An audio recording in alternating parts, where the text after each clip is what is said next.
Well, we're here at the Claremont Colony in Castlewood, South Dakota, and it's August the 12th today, just after lunch. And Dennis, we're looking at some beans that for this time of year look pretty good. And when you consider beans around the Midwest, I'd say they have some of the better looking beans right in this area. And one of the things we look for is good plant health all the way from top to bottom. And boy, there's not many yellow leaves on these at all the way down, are they? No, they look pretty green. And the roots look healthy, and we've gotten some, pretty good nodulation going on here. They're rooted down really nice. They just got a 3-inch rain a couple days ago, so these are set for a while. And they say rain makes beans in August, right? Absolutely. But when we look at these, Dennis, when you're evaluating a soybean plant, what do you look for? Well, I do look for root hairs on a soybean plant, even though you don't often see them on a soybean plant. You see them more often on corn, but I am seeing some root hairs here, so that's a good sign. More root hairs you have, again, the best way for the microbes to break those down and turn them into humus and organic matter. But then I also look for the amount of nodes on the plant, and basically a node is where a flower or a pod can or will form, and so what you want to see is a lot of branching. If you have a lot of branching, you can put more nodes. You want to have those nodes as close together as you can. Like so this you one can here is stack 'em up. branching out real nice. Exactly. We've got several branches on here that have nodes on them.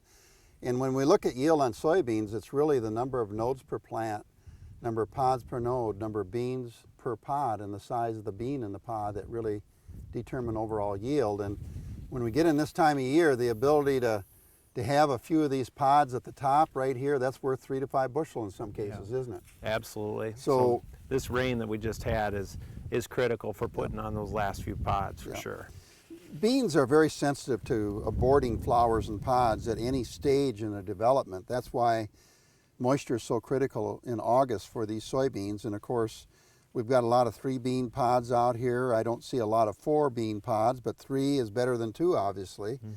So, we've got a good crop coming here. But what I'm encouraged here is just the overall plant health that we're seeing. The root health looks really good, doesn't it? It does. It definitely does. And you look at the nodules.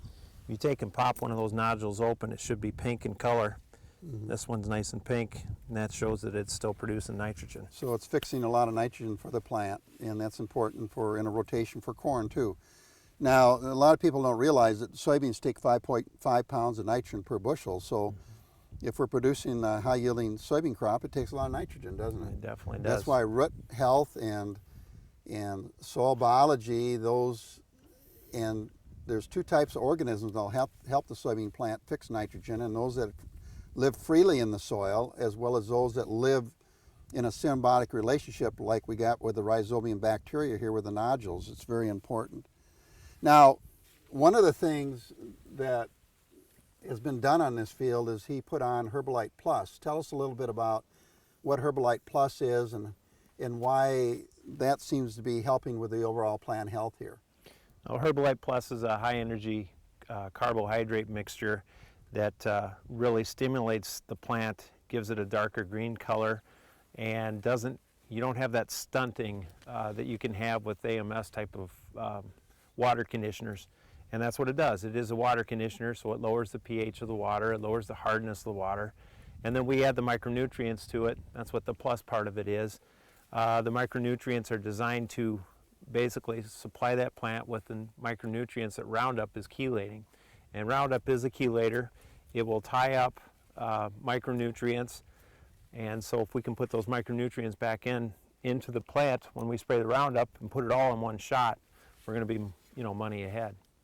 Yep. So like you said, this is a GMO soybean crop, so it's Roundup Ready, and we know that with Roundup sometimes we can get the plant stalling out for 3 to 7 days after you spray. And what's happening is it's actually grabbing the nutrient and tying it and not making it available to the plant. That's why you see yellowing a lot of times, especially where you overlap in the field or on inrows. And so we designed the Herbalite to be a high energy material to override some of those negative effects that we have with Roundup.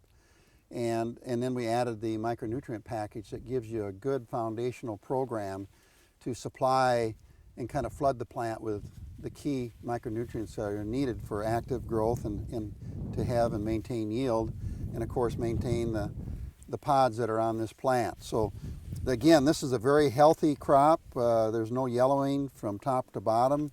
That's a good sign. Leaf conditions are very good. There's very little leaf diseases out here at this point, and it actually looks like it's shooting new leaves coming up, so it's still actively growing, which means it maybe we'll put on a few more pods at the top. So again, a good crop.